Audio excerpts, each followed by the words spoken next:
I moved into the apartment because it was cheap and because I was tired of couch surfing at my sister's place while I figured out what to do with the rest of my life. That's the honest truth. I didn't check the neighborhood crime statistics. I didn't ask about the heating bills. I looked at the rent, saw that it was $200 less than anything else in the city, and signed the lease before the landlord could change his mind. It was a ground floor unit in a converted Victorian that had been sliced into four awkward pieces sometime in the 70s. The floors sloped. The windows were original, which meant they were drafty and single-paned and rattled when trucks went by. But the bedroom was big, bigger than I needed, and it faced the back of the property, away from the street, which I thought meant quiet. I thought it meant privacy.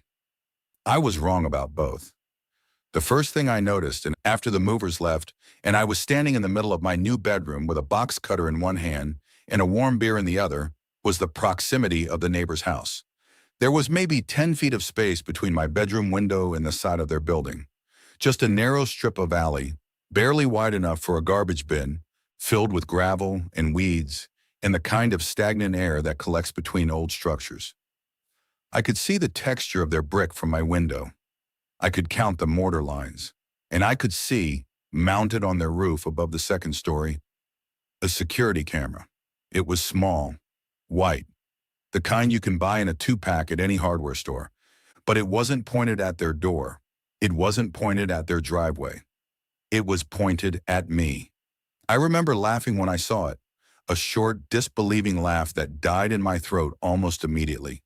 Because even from across the alley, even through the dirty glass of my window, I could tell that the lens was looking directly into my bedroom, not at an angle, not with a wide field of view that might incidentally include my window. Directly, like someone had mounted a third eye on their roof and aimed it at my bed. I want to describe the camera properly because it's important. It's one of those dome-style cameras, the ones that are supposed to look sleek and modern and unobtrusive, but this one had been installed by someone who didn't care about aesthetics. The wires ran down the side of the neighbor's house in a thick black bundle, tacked to the brick with rusty staples, disappearing into a second-floor window that was always dark. The camera itself sat on a metal bracket that had been bolted directly into the roof fascia, and the bracket was bent slightly, as if someone had adjusted it by hand and then left it that way. The lens was clean, too clean. In a neighborhood where everything collected dust and pollen and pigeon droppings, that lens gleamed. I found myself staring at it while I unpacked. I would pull a shirt out of a box, fold it, place it in the dresser, and then look up. Still there, still watching. I told myself it was probably motion activated, probably recording a wide loop of the alley for insurance reasons. Probably not even on. But that night, after I assembled my bed frame and collapsed into the mattress with the kind of exhaustion that makes your bones feel like they're melting, I saw the red light. It was faint, a soft, pulsing glow that came from the base of the camera housing, barely visible against the dark brick of the neighbor's house. But in the blackness of my bedroom, with the streetlights blocked by the alley walls, that red light was unmistakable. It wasn't steady. It blinked, a slow, rhythmic pulse, like a heartbeat, or like breathing. And every time it flared, I felt it in my chest. I pulled the sheet up to my chin and stared back at it. We had a conversation, me and that red light. I asked it questions with my eyes, and it answered with silence and pulses. I asked if it could see me. It pulsed. I asked if it was recording. It pulsed again. I asked who was on the other end, watching the feed, and it pulsed a third time slower, almost sad. I didn't sleep that first night. I just lay there, pinned to the mattress by the weight of that unblinking eye, and I listened to the building settle around me. The camera didn't move. The red light didn't stop. And somewhere in the dark, I realized I had made a mistake I couldn't yet name. The next morning, I tried to be rational. That's what you do when you feel irrational fear creeping in. You build walls with logic and hope they hold. I stood at my bedroom window with a cup of coffee and I studied the sightlines. The camera was mounted on the neighbor's roof at roughly a 45-degree angle. If I drew a line from the lens across the alley, it would intersect my window about 3 feet from the left edge. That meant it could see maybe 2/3 of my bedroom. The bed, the dresser, the closet door, but not the far corner where I'd put my desk. That was out of frame, or close to it. I told myself this was good news. I told myself that security cameras have wide-angle lenses, fisheye distortions, and the owner probably wasn't even monitoring the feed. It was probably cloud storage that auto-deleted after a week. Probably just a deterrent for package thieves. Probably nothing. I even tried to verify this by looking at what the camera wasn't pointed at. It didn't face the neighbor's front door. It didn't face their driveway where their car was parked. It didn't face the back gate that led to the alley. Every logical angle for home security was ignored in favor of my bedroom window. I noticed this, and then I immediately unnoticed it. I filed it away in the part of my brain that handles uncomfortable truths by wrapping them in denial. I went to work. I came home. I cooked dinner in the kitchen and avoided the bedroom until I was ready to sleep. But even in the kitchen, I could feel it. That red light pulsing through the walls, through the drywall and the insulation in the old lathe, reaching me like a pulse from a second heart that had been sewn into the building's chest without my permission. By the end of the first week, I bought blinds. Not the cheap paper ones, the thick blackout hotel-grade blinds that promised to turn day into night and privacy into certainty. I measured my window twice, cut them to fit with a kitchen knife and a prayer, and installed them with the obsessive precision of someone building a bunker. When I pulled them down, the room went dark. Beautifully, perfectly, reassuringly dark. I stood in the middle of my bedroom and I couldn't see the camera. I couldn't see the alley. I couldn't see anything but the soft fabric walls of my new cave. I exhaled for what felt like the first time in 7 days. Then I moved. I took a step toward the bed and I heard it, a soft mechanical whir, barely audible, the kind of sound a servo makes when it's adjusting something heavy by millimeters. I froze. The sound stopped. I looked at the window. The blinds were still down, but I noticed a thin line of light at the bottom where they didn't quite meet the sill, and through that line I could see the red light. It was brighter now. Closer. Or rather, the camera had adjusted. It had tilted downward just slightly to compensate for the obstruction, to maintain its view. I pulled the blinds up an inch, my hands shaking, and I looked across the alley. The camera was pointing lower than before. The lens had dipped to track the gap. I let the blinds fall and stepped back, my heart hammering against my ribs like it wanted out. This wasn't a passive recording device. This was active. It was watching. It was adapting. It was making sure that no matter what I did, no matter how I tried to hide, it would find a way to see me. I slept on the couch that night, and the next night, and the night after that. The bedroom became a room I only entered to grab clothes, moving quickly, never looking at the window, never thinking about the red light that was still pulsing, still waiting, still patient. I couldn't keep sleeping on the couch forever. It was a small love seat meant for guests, not for a grown man trying to stretch out his spine. After 4 nights of waking up with a crick in my neck and a numb arm, I gave in. I went back to the bedroom. I didn't open the blinds. I kept them down, but I knew about the gap at the bottom, and I positioned my pillow so that my head was below the sightline. If the camera was looking through that gap, it would see my feet, maybe my legs, but not my face, not my eyes. That was the compromise I made with myself. I could handle being seen from the knees down. I couldn't handle being seen while I slept. I turned off the lights. I lay in the dark, and I stared at the ceiling. The room was quiet. The alley was quiet, but the silence wasn't empty. It was occupied. I could feel the camera's presence like a physical pressure, a warmth against my skin, like someone standing very close and breathing on my neck. I rolled over, facing away from the window, pulling the covers over my head. The darkness under the blanket was stifling. I could hear my own heartbeat. I could hear the blood rushing in my ears. And beneath that, very faintly, I could hear the whir. The servo, adjusting, tracking, finding me even in the dark, even under the covers, even in the space I thought I'd made my own. I didn't sleep. I drifted in and out of a shallow, anxious half-consciousness, where every creak of the building became a footstep and every pulse of the red light became a voice. By dawn, I was exhausted, but I was also angry, And anger, I've learned, is what gets you out of bed when fear wants to keep you under the covers. His name was Arthur Halloway. I learned this from the mailbox in the lobby of his building, the one directly across the alley. The name was written in shaky block letters on a faded label.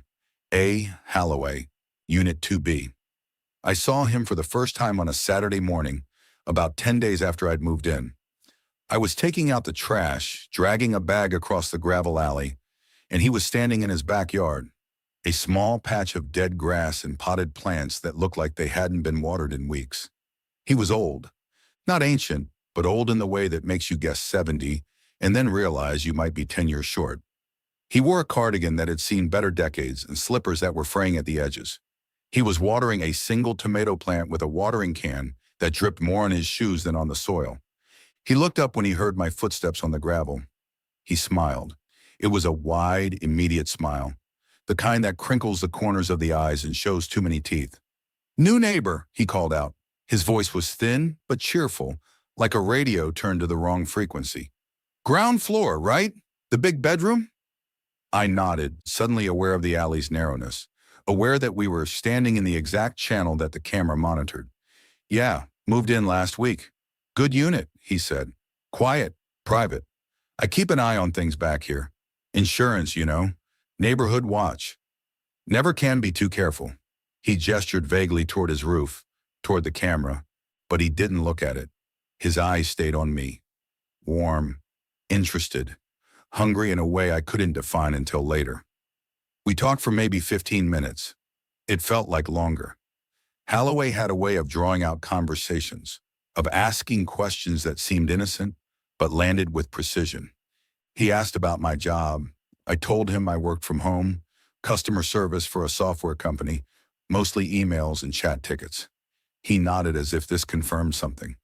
"So you're home during the days? That's nice. Quiet. I see you in the window sometimes, working at that little desk." I felt the hair on my arm stand up. My desk was in the corner of the bedroom, the corner I thought was out of frame, the corner where I spent 8 hours a day with my laptop, my back to the window, my face illuminated by the screen. "You can see me?" I asked, trying to keep my voice light. "Oh, sure. The camera picks up everything. Great resolution. I got it after the break-in 3 years ago. Someone climbed the fence, tried the back door. Never got in, but it scared me. Now I record everything. 24 hours, cloud backup." He said this with pride, as if the camera was a grandchild he'd raised to be a doctor. "You should get one too," he added. "Pointed at the alley. Watch the watchers." He laughed, a dry, papery sound. I didn't laugh. I was thinking about him seeing me at my desk, seeing me change clothes, seeing me sleep, seeing me do all the private, unguarded things that make up a life. "The camera," I said carefully. "It covers your whole property?" Halloway's smile flickered, just for a moment. A micro-expression, there and gone. "Oh yes, everything. Front, back, sides. Very thorough." But I knew that was a lie. I'd studied the angles. The camera didn't face his back door. It didn't face his car. It didn't face his windows. It faced mine. And he knew I knew. I could see it in the way his eyes narrowed, just slightly before the smile returned full force. "Well, nice meeting you," he said. "I'll keep an eye out for you. Both of us will." He waved and went inside. I stood in the alley holding a bag of garbage that had started to leak, and I felt colder than the October air could account for. After that conversation, the red light became personal. It wasn't just a machine anymore. It was Halloway's eye, extended, digitized, made permanent. I started keeping a log. Not on paper. I didn't want evidence of my paranoia lying around, but in my head. Every time I entered the bedroom, I watched the light. Every time I moved across the room, I counted the pulses. And I found the pattern. When I was in the living room or the kitchen, the light was steady. A slow, metronomic blink every 3 seconds. Regular, bored. But the moment I stepped into the bedroom, it changed. The interval shortened, 2 seconds, then 1, then a rapid flutter like a heartbeat accelerating, like a predator sighting prey. When I sat at my desk, it settled into a new rhythm. 1 pulse every 4 seconds, steady, watchful, patient. When I lay on the bed, it slowed again, becoming almost hypnotic, a lullaby of surveillance. I tested it. I walked into the room and stood still. The light fluttered. I moved to the left. The light held steady. I moved to the right, toward the window. The light pulsed twice in rapid succession. I was being tracked, not just recorded. Tracked. The camera had motion detection, sure, but this felt more specific than that. It felt like recognition. Like the camera knew who I was.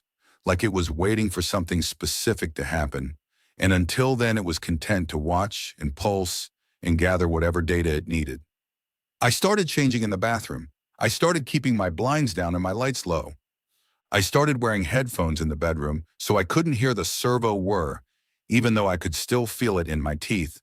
A vibration that synchronized with the red light and filled the room with invisible static. Paranoia is a funny thing. It starts as a suspicion, a loose thread you pull to see if the sweater unravels. Then it becomes a habit, a way of interpreting the world. Then it becomes the world. By the third week, I wasn't just aware of the camera, I was defined by it. I planned my movements around its gaze. I showered at odd hours when the light seemed dimmer. I ate dinner on the living room floor because the kitchen table was visible from the window if the blinds swayed. I stopped bringing dates home because I couldn't explain why I kept the bedroom lights off and the blinds sealed like we were hiding from a hurricane. My sleep schedule collapsed. I started dozing on the couch at midnight, waking at 3, moving to the bed at 4 when I was too tired to care, sleeping in fits and starts until the dawn light turned the blinds gray. I bought a sleep mask. It didn't help. I could still feel the red light through the fabric, pressing against my eyelids like a thumb. I considered moving. I looked at listings online, at apartments I couldn't afford, at rooms in shared houses with strangers who might be worse than a camera. I told myself I was overreacting. I told myself Halloway was just a lonely old man with too much technology and not enough boundaries. I told myself the camera was just a camera, just plastic and glass and code, incapable of malice or intention. But I didn't believe it. Not when I woke up at 2 a.m. and saw the light pulsing in a new pattern. Not when I realized the pattern matched my breathing. Inhale, pulse, exhale, pulse. It had learned me, it knew me, and I was running out of ways to hide. I decided to confront him. Not angrily. I didn't have the energy for anger anymore. Just a dull, persistent dread. But directly, I would ask him to move the camera, to angle it toward his own property, to give me the privacy that every tenant deserved, that every human being needed to remain sane. I rehearsed the conversation in the shower. I wrote bullet points on my phone. I practiced sounding reasonable, understanding, firm but fair. Mr. Halloway, I appreciate your security concerns, but the camera is pointed directly into my bedroom window. I'm not comfortable with that. Could you adjust it? Simple, direct, hard to refuse without admitting intent. I walked across the alley on a Tuesday afternoon, during the time I'd observed him watering his plants. He was there in the same cardigan, with the same watering can, tending the same stubborn tomato plant that had produced exactly one shriveled fruit. He saw me coming and smiled that wide, crinkly smile. Back again. Good to see you. Settling in okay? I took a breath. I delivered my lines. I pointed out the angle. I mentioned the bedroom. I asked politely if he could reposition the camera to face his own door or the alley in general, rather than my window specifically. Halloway listened with his head tilted, nodding at each point, his expression sympathetic and concern. When I finished he reached out and patted my shoulder. His hand was dry and warm and slightly papery, like old book pages. Of course, he said. Of course, you're absolutely right. I never meant to make you uncomfortable. I'll adjust it this afternoon. You won't even know it's there. I felt a rush of relief so intense it made my knees weak. I thanked him. I went back to my apartment. I sat on my bed for the first time in weeks without the immediate urge to hide under the covers, and I waited. I watched the window. I watched the camera. It didn't move. Not that afternoon. Not the next day. Not the day after that. The red light kept pulsing. The lens kept staring. And Halloway, when I saw him again in the alley, just smiled and waved and said, "Getting to it soon? Busy week. You know how it is. I knew then that he would never move it. He had agreed because agreement cost him nothing. The camera stayed, and so did I, trapped in a negotiation that only I had been participating in. It happened on a Thursday. I came home from the grocery store, a quick trip, 30 minutes max, and found my front door unlocked. Not open, unlocked. I stood in the hallway with a bag of bread and milk in each hand, staring at the deadbolt, trying to remember if I'd thrown it. I always threw it. It was a muscle memory, ingrained from years of living in cities where you didn't take chances.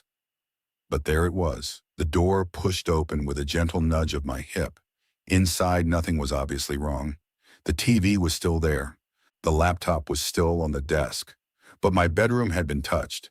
I could feel it before I saw it. The blinds were pulled up 3 inches higher than I'd left them. The bed was made, not perfectly, but tucked in at the corners in a way I never did. And on my pillow there was a single hair. Not mine. Long, gray, slightly wiry. I called the police. They came, 2 officers who looked bored and young, who walked through the apartment with flashlights that didn't find anything. No forced entry, no missing items, no signs of struggle. "Are you sure you locked it?" one of them asked. I said yes. I wasn't sure anymore. "Maybe your landlord has a key," the other suggested. "Maintenance check?" "Sometimes they forget to mention it." I didn't mention the camera. I don't know why. Maybe because explaining it would make me sound paranoid. Maybe because I was afraid they would look at the camera and see nothing unusual, and then I would have to question my own perception of reality. They left. I changed the locks that evening, paying a locksmith an obscene amount of money for after-hours service. But as he worked, I looked across the alley. The red light was steady, unblinking. If someone had entered my apartment, the camera had seen them. If someone had stood in my bedroom and touched my pillow, the camera had recorded it. So why did I feel like the camera had let them in? I found it 3 days after the break-in.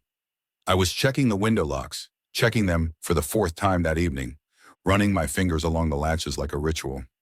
And I saw something on the sill. A small rectangle of plastic, half hidden behind the blinds. An SD card, the kind that slides into cameras. It was labeled with a permanent marker in shaky handwriting. Cam 1, Arthur Halloway. Camera 1.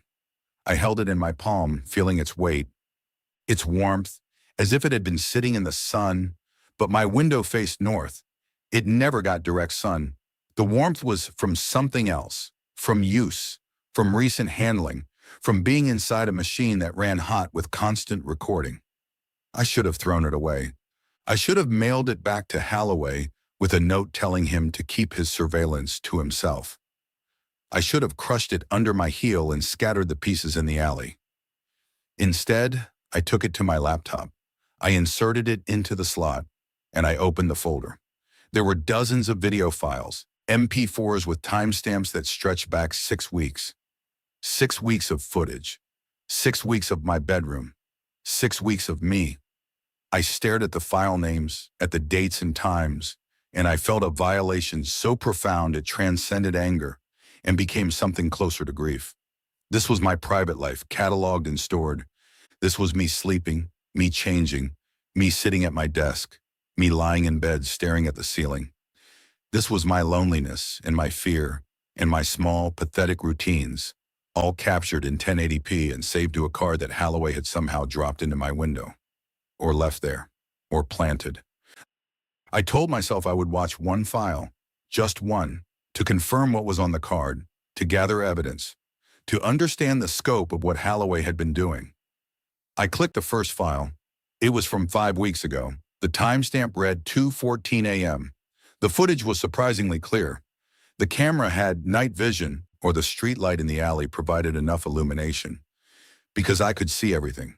I could see myself in bed, asleep, curled on my side facing the window. The covers were pulled up to my chin.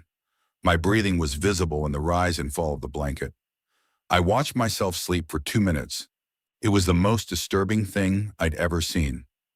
Not because there was anything wrong with the image, but because I was seeing myself from the perspective of the watcher. I was seeing what Halloway saw, and I understood in a way I hadn't before how vulnerable I was, how soft, How unguarded. I clicked the next file, 3:47 a.m., same night. I was standing at the window. The footage showed me from behind, wearing the t-shirt I'd slept in, standing rigid in front of the glass, staring out at the camera. I didn't remember this. I didn't remember waking up. I didn't remember standing there. But there I was. My posture was wrong. Too straight, my arms hung at my sides in a way that looked unnatural, like a mannequin propped upright. I stood there for 17 minutes, according to the timestamp. 17 minutes of stillness. Then I turned and walked back to bed.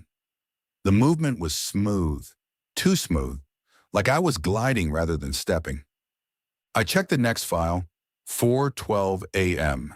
I was at the window again, this time facing the camera, looking directly into the lens with eyes that were open but seemed unfocused, vacant. I was smiling, a small, tight smile that I had never seen on my own face. I watched the footage until dawn. File after file, me sleeping, me standing, me at the window, me doing things I had no memory of, and in every clip the red light pulsed steadily, recording it all. There was a gap. I almost missed it because I was scrolling fast, my eyes burning, my stomach churning with a nausea that had nothing to do with food. But the timestamps jumped. I went from a file labeled 3:15 a.m. to a file labeled 6:22 a.m. 3 hours and 7 minutes of missing footage. The file numbers were sequential. There was no deleted file, no gap in the numbering. Just a jump in time. I clicked the file before the gap. It showed me sleeping normally, breathing, twitching slightly. The timestamp counted up. 3:15, 3:16, 3:17. Then, at 3:18, the image dissolved into static. Not digital artifacting, old-fashioned analog-style static, like a television tuned to a dead channel.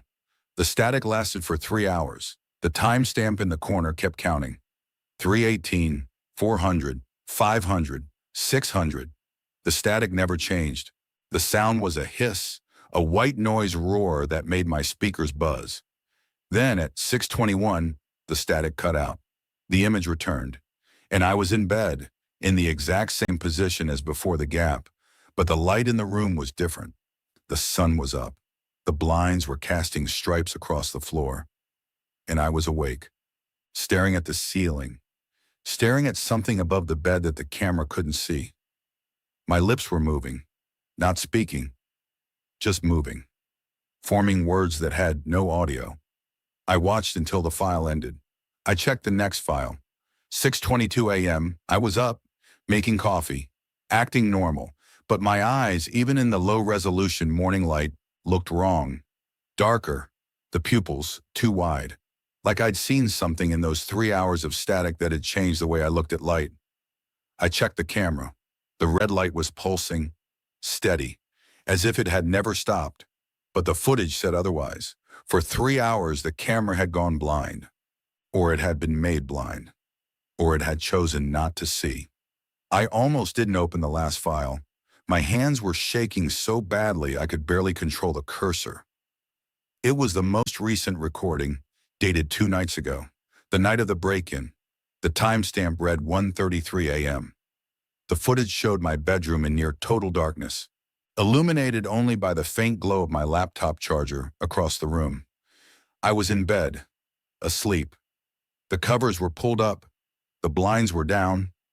Everything looked normal for the first 30 seconds. Then the door opened. Not the front door, my bedroom door. From the inside, it swung inward slowly, silently, without the creak it always made when I pushed it. A figure stepped through. It was dark in the hallway, and the figure was backlit, silhouetted against the dim light from the living room. But I could see enough. It was human-shaped, male, approximately my height, approximately my build. It walked to the side of the bed and stood there, looking down at me, for 6 minutes. The camera recorded all 6 minutes. The red light pulsed. The figure didn't move. It just watched me sleep with a patience that made my skin feel like it was trying to crawl off my bones. Then slowly it turned and looked at the camera, directly into the lens, and I saw its face. It was my face, but wrong. The eyes were too far apart. The jaw was slightly too narrow. The hair was parted on the opposite side from how I part mine. It smiled. The same small, tight smile I'd seen on my own face in the earlier footage. The smile I didn't remember making. Then it turned back to the bed, reached out, and touched my shoulder. Gently. Affectionately.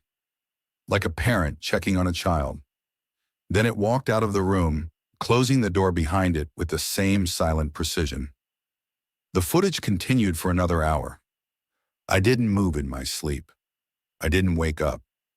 I just lay there breathing, while something that wore my face walked through my apartment and touched me and left. And the camera watched and recorded and did nothing. I didn't knock. I used Halloway's own key. I'd found it under the SD card, tucked behind the blinds.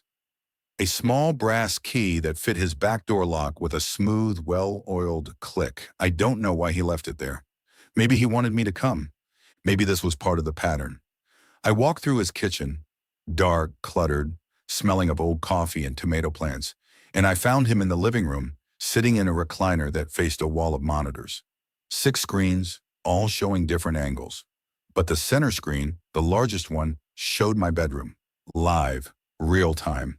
Me sitting at my laptop watching footage of myself, while he watched me watching. The recursion made me dizzy. "You found the card," he said. He didn't turn around. He didn't sound surprised. I wondered how long it would take. "You're sharper than the last one." He never found the card. He just stopped coming home one day. I held the SD card in my hand so tightly it dug into my palm. "Who was in my room?" I asked. My voice sounded like someone else's. Strained. Tight. "The footage. The figure. Who was that?" Halloway sighed. A long, wet sound, like air escaping from a tire. He swiveled the recliner to face me. His eyes were different in the monitor light. Younger. Sharper. "You weren't supposed to find that yet," he said. "You're early. They usually don't find the card until after the switch. But you're curious. That's good. Curious ones make better watchers." He patted the arm of a second recliner. "An invitation." I didn't take it. I stood by the door ready to run, ready to fight, ready to do whatever I needed to do to get out of this house and back to my apartment where the laws of physics still applied. Halloway didn't seem to mind. He just started talking, in the same cheerful, thin voice he'd used in the alley. But now there was weight behind it. History. "It's not a security camera," he said. "I know that's what I told you. Insurance, neighborhood watch. All of that was true once, a long time ago, before I understood what the camera was actually for. Before I understood what the window was." He gestured toward the center monitor, where I could see myself frozen at my laptop, my face pale in the screen glow. "Your bedroom window is a threshold. It doesn't look like one. It looks like glass and wood and blinds. But it's older than this building, older than this block. It's a place where the membrane is thin, where things can step through. From the other side. From the place that looks like here but isn't." He leaned forward. "The camera doesn't record to catch thieves. It records to maintain observation, to keep the membrane sealed. The act of watching, constant, unbroken, focused watching, keeps them from coming through. It's like a pressure seal. The lens generates a kind of attention, a field. As long as it's pointed at the window, as long as someone is watching the feed, the threshold stays closed." I thought about the red light, the pulsing, the way it tracked me. "But the figure was in my room," I said. "The camera recorded it. If watching keeps them out, how did it get in?" Halloway's smile returned, but it was sadder now, almost apologetic. "Because the camera didn't stop it. The camera documented it. There's a difference. The camera watches to see which one is real, to see who belongs on this side. If it can't tell the difference, if the footage gets corrupted, or the feed goes dark, or the watcher looks away at the wrong moment, then the membrane opens, and they can walk through." I asked him who they were. I didn't want to know. I needed to know. Halloway reached for a remote control and clicked through files on the center monitor. Footage of previous tenants, Different bedrooms, different windows, different men and women sleeping, working, living. And in each file, eventually, the same figure appeared. Standing at the window, standing over the bed, walking through doors that should have been locked. Duplicates, Halloway said. Copies. Reflections that got tired of reflecting. They live on the other side of the membrane, in a space that mirrors ours. Same rooms, same furniture, same lives, but empty, hollow. They want what we have. They want to be real, and the only way they can do that is to replace us. To step through when no one is watching, and take our place, and live our lives, and wear our faces until the seams stop showing. He clicked to a file of a young woman, maybe 25, with bright red hair. She was sleeping in footage from 3 years ago. Then the static gap. Then she was awake, sitting up, looking at the camera with eyes that were slightly too dark. That's the switch, Halloway said. The real one goes through, the duplicate stays, and the camera keeps watching the duplicate to make sure it stays anchored, to make sure it doesn't slip back. Because once you're on the other side, you don't want to stay there. Trust me. I looked at him, really looked at him. The cardigan, the papery skin, the eyes that were too sharp for his age. You're not Arthur Halloway, I said. It wasn't a question. He nodded. No, I'm not. I was the tenant in 2B 30 years ago. The original Halloway was the landlord. He was the watcher. He explained all of this to me, just like I'm explaining it to you. And then he got old and tired, and one night during a storm, the power went out. And when it came back on, I was the one in the recliner. I was the one watching the screens, and he was on the other side, or gone. I don't know which. He reached out and touched the monitor showing my bedroom. The camera keeps me here. As long as I watch, as long as I maintain the attention, I stay anchored. But I can't watch forever. I need someone to take over. Someone curious, someone who found the card. He pulled a second SD card from his cardigan pocket. Older. The label was faded, the plastic yellowed with age. This is from the original Halloway, he said. The first watcher, 1987. He documented everything, the tenants, the switches, the rules. He inserted it into a reader, and the center monitor changed. Footage from a different era. Grainier, analog. A bedroom with shag carpet and wood-paneled walls, a man sleeping. Then static. Then the same man, awake but wrong. His movements too fluid, his smile too tight. There have been 12 switches since this building went up, Halloway said. 12 people who went through the window and didn't come back. 12 duplicates who took their place and lived their lives and aged into their faces until no one could tell the difference. Not even themselves. He clicked to another file, a static gap that lasted 6 hours. When the image returned, the bed was empty, the covers were thrown back, the window was open, and in the reflection of the glass, you could see a figure standing in the alley, looking up at the camera, looking up with eyes that knew they were being watched. That was the one that got away, Halloway said softly. The camera failed, the watcher fell asleep, and the tenant went through, but the duplicate didn't come out. Something else did. Something that didn't want to replace. Something that wanted to open the door wider. We don't talk about that one. He ejected the card and held it out to me. I didn't take it. Why are you showing me this? I asked. Because you need to understand what's at stake. Because the storm is coming tonight. The forecast says high winds, power lines down. And when the power goes out, the camera dies. And when the camera dies, the membrane opens. And if you're in that bedroom, if you're asleep, if you're not watching, you'll go through. And Halloway pointed at the monitor, at the live feed of my empty bedroom. Night will come out, and I'll be too old to stop him, and there will be no one left to watch. I asked him why he didn't just leave. Pack a bag, drive away, never look back. He laughed, but it turned into a cough, wet and rattling. Because I'm tethered. The camera doesn't just watch the window. It watches the watcher. I took over from the original Halloway. I accepted the role. I sat in this chair and I looked at those screens and I gave my attention to the threshold. And in return, I got to stay. I got to be real. But the price is the chair. The price is the watching. If I leave for more than a day, I start to fade. My reflection gets blurry. My memories get mixed up. I forget which side I'm on, and then I start to slip. I've tried. Once 5 years ago, I went to visit my sister in another state. I made it 6 hours before I felt the pull. Like gravity had reversed. Like the world was tilting toward this building, this chair, this camera.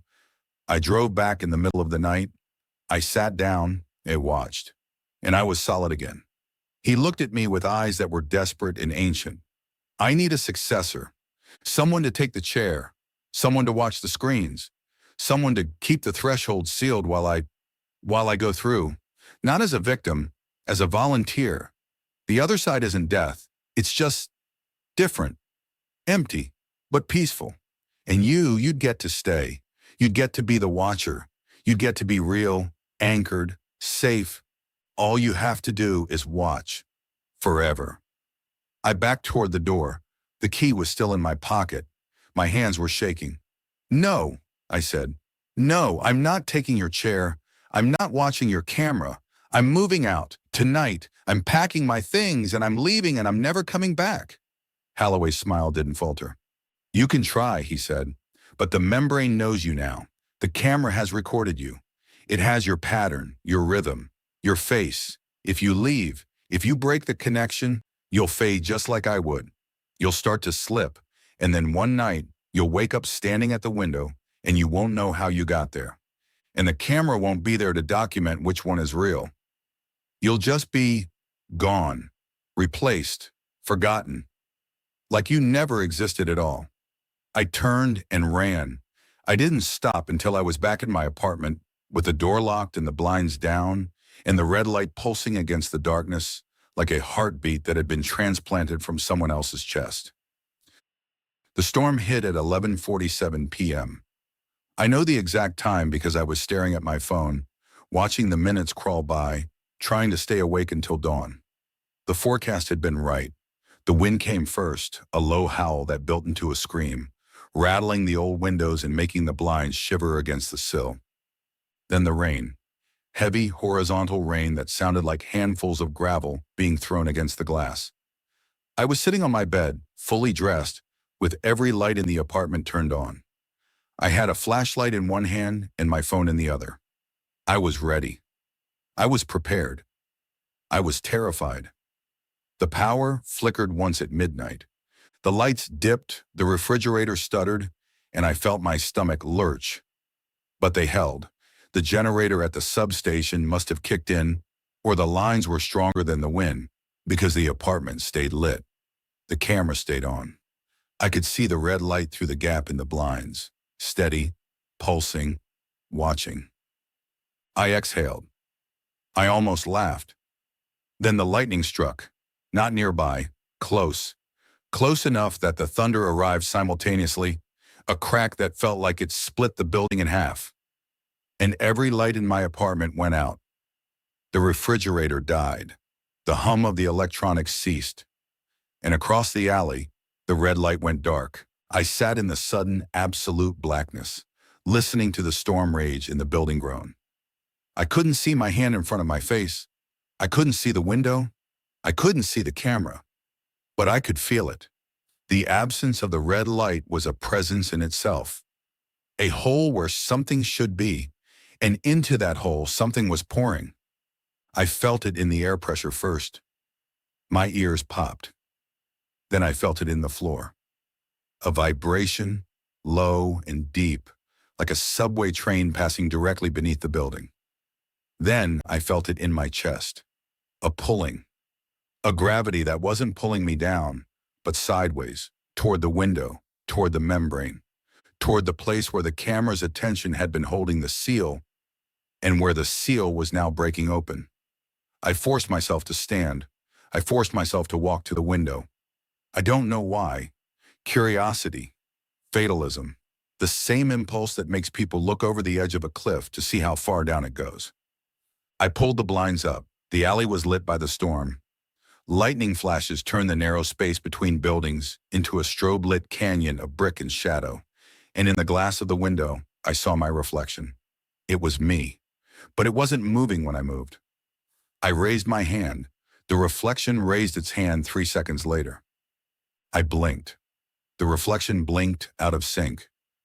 I opened my mouth to scream, and the reflection smiled. That small, tight smile. The one from the footage. The one I didn't remember making. It was standing in the window. Not in my room. In the window itself. On the other side of the glass. The membrane had become transparent. Or I had become transparent. Or the distinction had stopped mattering. I could see the alley behind it. But it was wrong.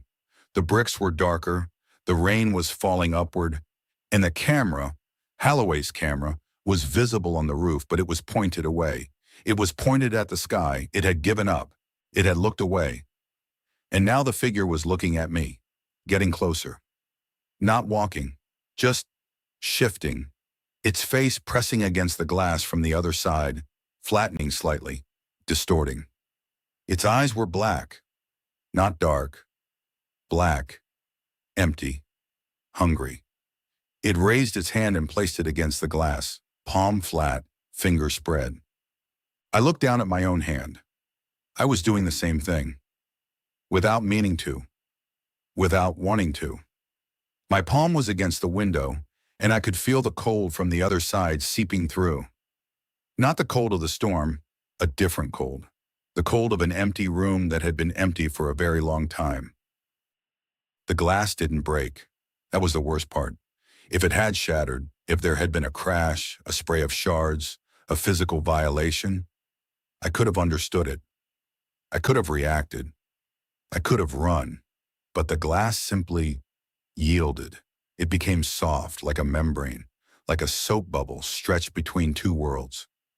The figure stepped through it, not around it, not through a hole, through the glass itself, which parted around its body like a curtain and then sealed back behind it, smooth and unbroken.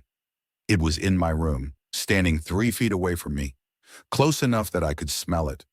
It smelled like old books and dust and the inside of a closet that hasn't been opened in years. It smelled like absence. I tried to move. My legs wouldn't respond. I tried to scream. My throat was locked. I was paralyzed. Not by fear alone, but by something else. A field, a pressure. The same attention that the camera generated, but inverted. Not watching to keep out, watching to hold in. The figure reached out and touched my shoulder. Its fingers were cold and dry and slightly too long.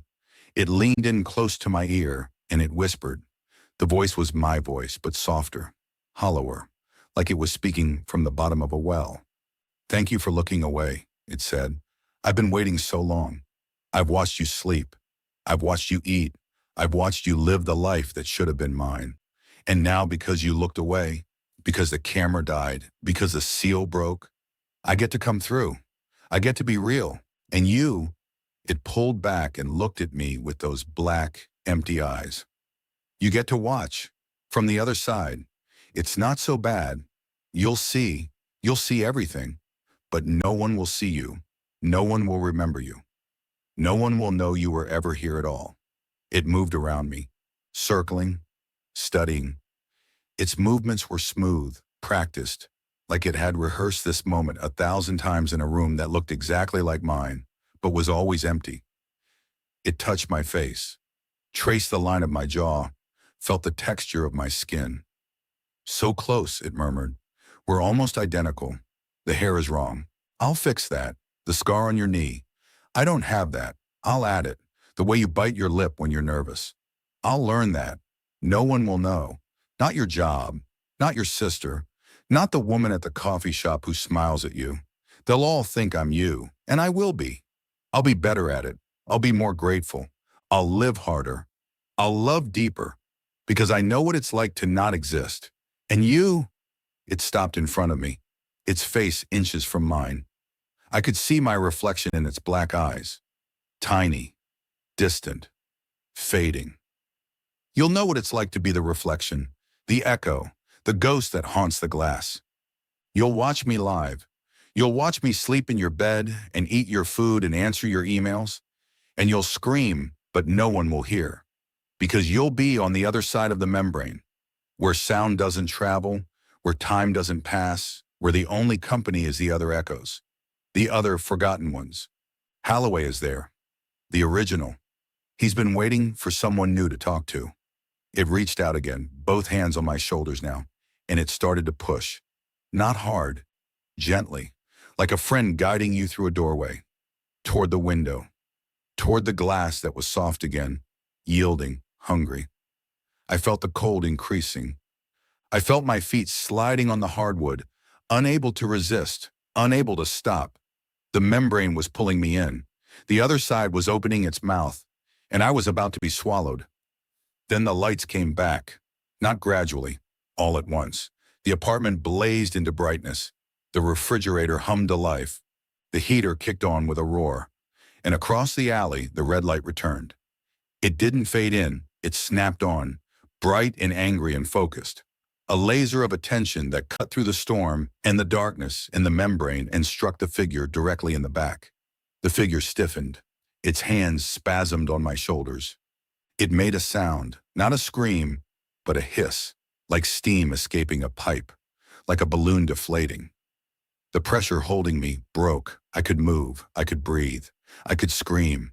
And I did. I screamed and I shoved and I fell backward onto the bed while the figure whirled around to face the window, to face the camera, to face the red light that was pulsing now in a furious staccato rhythm. The glass hardened, the membrane sealed. I watched from the bed, gasping, as the figure pressed its hands against the window from the inside, pounding, silent, its mouth open in a howl that had no sound. Then it stopped. It turned back to look at me, and it smiled. Not the tight smile, a real smile, sad, knowing. "Next time," it mouthed. Then it walked to my closet, opened the door, and stepped inside. The closet was 2 feet deep. It shouldn't have been able to hold a person. But the figure stepped in, and the darkness swallowed it, and when I finally found the courage to look, the closet was empty. Just clothes, just shoes, just dust. I crawled to the window.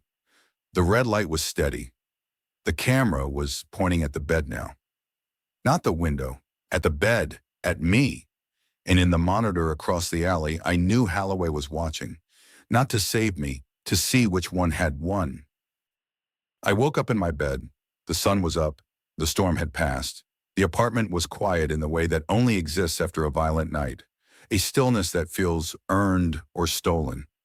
I lay there for a long time, staring at the ceiling, trying to remember how I'd gotten from the floor to the mattress. The last thing I remembered was the figure in the closet, the darkness swallowing it, the red light, then nothing. Sleep, unconsciousness, something else? I sat up slowly.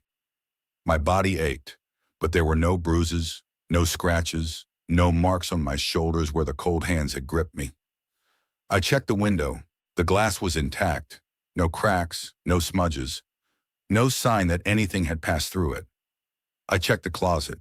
My clothes hung in their usual order. My shoes were lined up. The dust on the floor was undisturbed. I walked to the kitchen, made coffee. The blue mug was there, chipped handle and all. I held it. It was real. I was real, wasn't I? I felt different though, lighter. Not in a good way, in a hollow way. Like something had been scooped out of my chest and the space hadn't filled back in yet. I looked at my reflection in the microwave door. It moved when I moved. It blinked when I blinked. But there was a delay, a fraction of a second. So small I might have imagined it, but I didn't think I imagined it. I thought the reflection was learning again, rehearsing, getting back in sync. I found the SD card on my desk, the one Halloway had given me. The one with the original footage from 1987. I inserted it into my laptop. I needed proof. I needed to see the gap. I needed to see the figure in my room and know that it had been real, that I wasn't losing my mind, that the night had happened the way I remembered. The files loaded. I clicked through them, and I found the folder labeled with today's date. I hadn't noticed it before. A new folder. Inside a single video file. The timestamp read 11:47 p.m. to 6:22 a.m. The entire night. I clicked it. The footage showed my bedroom, the bed, me, lying under the covers, sleeping. peacefully, normally. No figure, no static, no gap. Just 7 hours of me sleeping, breathing, occasionally shifting. The red light pulsed steadily in the background. The camera never faltered. The power never went out. At 6:22, I woke up, stretched, got out of bed. Normal, boring, uneventful. I checked the timestamp on the file. It was wrong. Not the time matched. The date. The date was tomorrow's date, 12 hours ahead. As if the camera had already recorded the next night. Or as if the night I remembered hadn't happened in this timeline. I ejected the card. I sat in the silence of my apartment, and I realized that I had no proof, no evidence, no gap. Just a recording of me sleeping peacefully while something that wore my face walked around my room and touched my things and smiled at the camera. If I showed this to anyone, they would see a man having a normal night. They wouldn't see the storm. They wouldn't see the figure. They wouldn't see the switch that almost happened. They would just see me. And maybe that's what the camera wanted. Maybe that's what the camera always showed. Normalcy, peace, the surface. While underneath, the membrane stretched and tore and healed again. I saw Halloway that afternoon. He was in his backyard watering the same tomato plant, wearing the same cardigan. I stood at my window looking across the alley and he looked up. He smiled. Not the wide, toothy smile from before. A small, sad smile. The smile of someone who knows a secret and wishes he didn't. He raised his hand. He waved. I didn't wave back. I just watched him. And then I noticed something I hadn't seen before. The camera on his roof was gone. The bracket was empty. The wires had been clipped. But on my roof, my own roof, above my bedroom window, there was a new camera.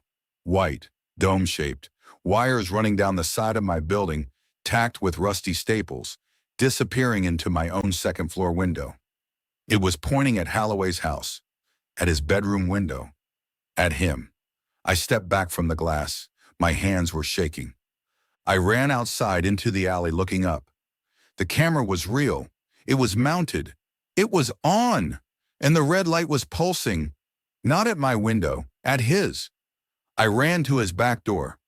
I pounded. No answer. I looked through the window. The recliner was empty. The monitors were dark. But on the center screen, I could see a live feed of Halloway's bedroom, of Halloway, lying in bed, asleep. And standing over him, a figure with papery skin in a cardigan and eyes that were too sharp for its age. The figure looked up at the camera, at me, and it smiled. The same smile. Then it turned back to Halloway and reached out. I couldn't see what happened next. I didn't want to. I backed away from the door. I looked up at my roof, at the camera that was now mine. That was now me. And I understood. I found the manual in my closet, behind the shoes, in a space that shouldn't have been there, a small compartment in the wall that opened when I pressed a loose board. The manual was old, leather-bound. The pages were yellow and smelled like mildew and time. It was titled in faded gold lettering, The Care and Maintenance of the Threshold, a guide for the watcher. I sat on my bed and I read it. The first chapter explained the membrane. The second explained the duplicates. The third explained the camera, not as technology, as an anchor, a ritual object, a focus for the attention that keeps the seal intact. The fourth chapter explained the succession, how the watcher must choose a successor, how the successor must be curious, must find the card, must understand the stakes, and how on the night of the storm, the transfer must occur. The old watcher goes through. The new watcher takes the chair, or if the new watcher refuses, the camera moves. It finds a new angle, a new window, a new threshold to guard. And the old watcher becomes something else, something that doesn't need a membrane to cross, something that only needs a camera pointed in the wrong direction, at the wrong person, at the neighbor who thought he was safe because he was the one who had always watched. I closed the manual. I looked at my window. I looked at the camera on my roof, and I understood that I wasn't the victim anymore. I was the guardian, or I was the bait, or I was both. I was still holding the manual when my phone buzzed. An email. Not from Halloway. Not from anyone I knew. The sender was a string of numbers. The subject line was blank. The body contained one sentence. Motion detected in bedroom. Subject, Arthur Halloway. Status, replaced. I stared at the screen. The reflection in the dark glass of the phone showed my face. But my face was smiling. A small, tight smile. The one I didn't remember making. I looked up. The room was empty. The blinds were down. The red light from my new camera pulsed against the fabric, steady and patient. I looked back at the phone.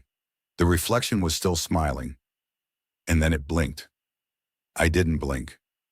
The reflection blinked alone. Out of sync. I dropped the phone. It landed face up on the bed, the screen still glowing with the notification. I reached for it. My hand moved slowly. Too slowly. Like I was underwater. Like I was on the wrong side of the glass. And as my fingers closed around the phone, I heard the closet door open behind me. A soft click. A breath of cold air. The smell of old books and dust. I didn't turn around. I knew what I would see. Or rather, I knew I wouldn't see anything. Because the camera was pointed at Halloway's window now. Not at mine. The camera was watching him, not me. And if the camera wasn't watching, then the membrane was open. Then the seal was broken. Then I was alone in the dark with something that had been waiting for the lens to look away. I sat on the bed. I stared at the phone. The notification was still there. Status, replaced. And in the corner of the screen, a new message was typing. I could see the ellipsis, 3 dots, pulsing, like a red light in the dark, like a heartbeat, like a camera that had finally found a new subject. The message appeared. Motion detected in bedroom. Subject, you. Status, replaced. I looked at the window. The blinds were moving. Not from the wind, from the other side. Something was pushing through, and I realized with a clarity that felt almost peaceful that I had become the footage. I had become the gap. I had become the static between timestamps. And someone, somewhere, was about to sit down and watch what happened next. I hope they pay attention. I hope they don't look away, because if they do, you'll be the one telling this story next time. Not me. Good night.